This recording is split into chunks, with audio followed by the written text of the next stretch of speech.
And it's called Cincy Chic. It's an online publication for women in Cincinnati. And it's a wide range of ages too, mid-20s to late 50s is kind of our core demographic. So I think that was part of the thing that I really liked about this particular show, is that even if you might not have grown up with, knowing who Carole King is, and you can still apply to the message, and you might have heard those. It might not have been part of your childhood, but you can still really relate to the music.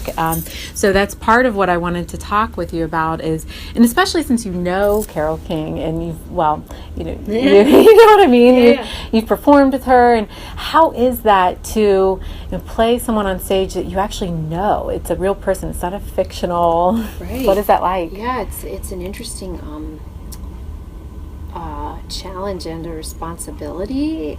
I feel like I've played, there's plays where they're based on real people, but it's a rare opportunity to get to play someone who is still living, right? Let alone who is still so vital and busy and vocal and legendary. So it's been really awesome, and I love what you said about the demographic, because I think that's really true. Not only does the music appeal to everyone, but the story, I think, really does as well. And not just to women, but I think maybe especially to women. But it's been really neat, especially here in New York and all over the country when I was on the road for a year, seeing the audiences. And there were a lot of moms that were bringing their daughters when they came back, and they brought their friends or their grandmothers. Right. But then there were like the little brothers as well. So it really does appeal to everyone, and I think that message of staying true to yourself and your own voice, and persisting despite hardship is really pretty universal and valuable to everyone. Right. And sometimes, and maybe this is me as a woman, I'm thinking, professional and personal, like they're two different silos, but they really intermix, and this is a story about how that does and how it does affect, but in a beautiful way. It can come out in a really positive way, and tell me about that story. True. I mean, I do think you hit the nail on the head. That is sort of like womankind from the dawn of time, right? How do you separate it? And that's always, I think, still today, still the question and the challenge, like how do you balance all of this? Right. But she had her family and her children and her career and made her decisions based on those things, and I think really chose to have it on her terms, and so I really admire that about her. Has she inspired you personally? Yes, definitely.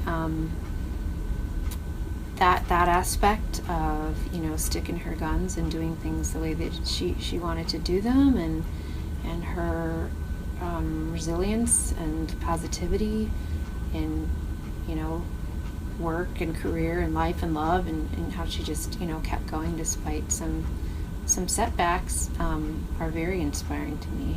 Absolutely. And I know with the role in the music, and especially being someone that's coming from more of like a writing standpoint, and then to kind of switch to the other side of the microphone, have you found that where it's like that personal struggle of like, okay, finding that voice and finding that who I am and who's really me? Have you found that has inspired you personally too? Absolutely. I mean, I think that's what we're all trying to figure out, right? Is how to listen to that voice first and foremost, sure, and then how to really speak with that true inner voice. So I find that such a valuable lesson, and every night, to go on that journey. Right. Yeah. Right. And what keeps you inspired, from show after show? Like, what keeps you just like that fire alive after every show? Well, the music, honestly, it really is. And when you see the show, I mean, I think it's really wonderfully constructed, the sort of discovery moments of the music, and that inspires me every night. We're writing the song for the first time, and the music and the lyrics are so brilliant. and so timeless that every time, you just don't get sick of it. So that for me, and again, to feel the love from the audience, the love they have for Carole and Barry and Cynthia and Jerry, and the music of all that, the music of that generation, is very inspiring, and it's just a joy to get to do every night, honestly. Absolutely. All right. Well, one last question. So it's called Beautiful. What do you think is the most beautiful thing about the production? Ooh. Oh my gosh, it's kind of like all the things we just talked about. I mean, I think it's such a it's great on so many levels, right? Because you have this big, you got your full-fledged, big, flashy Broadway musical that has this really engaging and intimate emotional story at its core about friendship and love. And then you have this ridiculously wonderful score with the hits that just won't quit. So it just is like kind of a perfect night out at the theater, I think. And I think it's really uplifting and inspiring, and will appeal to all ages and demographics. So that's what I would say. All right. It's beautiful on a lot of levels. It's beautiful.